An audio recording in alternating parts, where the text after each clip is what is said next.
पवार साहेब, तुमचं चुकलंच साहेब. हिंजवडी, चाकण, तळेगाव, रांजणगाव, शिरवळ, कुरकुंभ इथे मोठमोठे MIDC प्रकल्प उभारून खऱ्या अर्थानं महाराष्ट्राला औद्योगिक वैभव प्राप्त करून दिलं. परिणामी महाराष्ट्रातला रोजगार वाढला. पण काय गरज होती तुम्हाला लाखो लोकांना रोजगार मिळवून देण्याची? नवी मुंबईसारखं आंतरराष्ट्रीय शहर साकारताना तुमची दूरदृष्टी दिसून आली. BKCचा व्यावसायिकदृष्ट्या कायापालट केलात. पण काय गरज होती या शहरांचा कायापालट करण्याची? देश दुष्काळाच्या तावडीत सापडला असताना तुम्ही कृषी मंत्रीपद स्वीकारून धान्य उत्पादनात वाढ करायची असल्यास आधारभूत किमतीत वाढ करण्याचा धोरणात्मक निर्णय घेतला. त्यामुळे शेतकऱ्यांना प्रोत्साहन मिळून विक्रमी उत्पादन झालं. दुष्काळामुळे धान्य आयात करणाऱ्या आपल्या देशाला तुम्ही जगातला क्रमांक 1चा धान्य निर्यातदार देश बनवलं. काय गरज होती शेतकऱ्यांचं भलं करण्याची?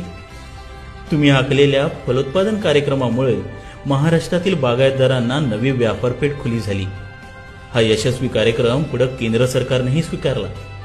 पण काय गरज होती अशा योजना आखून सर्वसामान्य जनतेला रोजगार व व्यापाराची हमी देण्याची? साहेब, तुमचं चुकलंच. साहेब, कबड्डी या खेळाला आपण आंतरराष्ट्रीय दर्जा दिला आणि प्रो कबड्डी आपणच सुरू केलीत. ICCचं अध्यक्षपद भूषवित आंतरराष्ट्रीय स्तरावर भारताचा ठसा उमटविला. माजी क्रिकेटपटूंना हक्काची पेन्शन मिळवून दिलीत. काय गरज होती तुम्हाला क्रीडा क्षेत्रासाठी इतकं करण्याची? आपण संरक्षण मंत्री असताना महिलांना सैन्यात प्रवेश देण्याचा क्रांतिकारी निर्णय तुम्ही घेतला.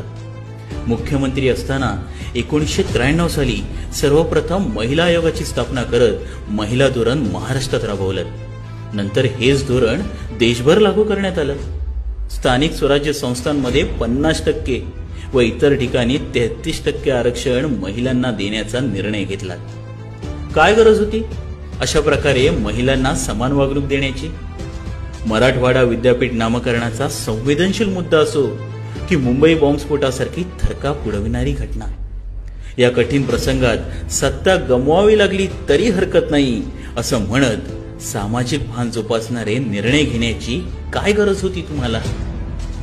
लातूर किल्लारी भूकंपावेळी तुम्ही 3 महिने तिथे तळ ठोकून होतात. तुम्ही केलेल्या जलद पुनर्वसनाचे जगानं कौतुक केलं. त्यामुळेच गुजरातमधील भुज भूकंपाच्या वेळी तत्कालीन पंतप्रधान अटल बिहारी वाजपेयी यांनी आपत्कालीन मदत व्यवस्थेची संपूर्ण देशाची जबाबदारी तुमच्यावर सोपवली. काय गरज होती तुम्हाला त्यांच्या मदतीला धावून जाण्याची?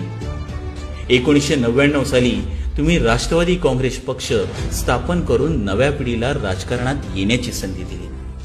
तुम्ही दाखवलेल्या वाटेवर मार्गक्रमण करत तुमचा आदर्श घेत त्यांनी सुद्धा अभिनव संकल्पना राबविल्या. महाराष्ट्राच्या या देशाच्या विकासात सातत्यानं हातभार लावला. पण तुम्हाला काय गरज होती अशा नवख्या तरुणांना राजकारणाचे धडे देण्याची?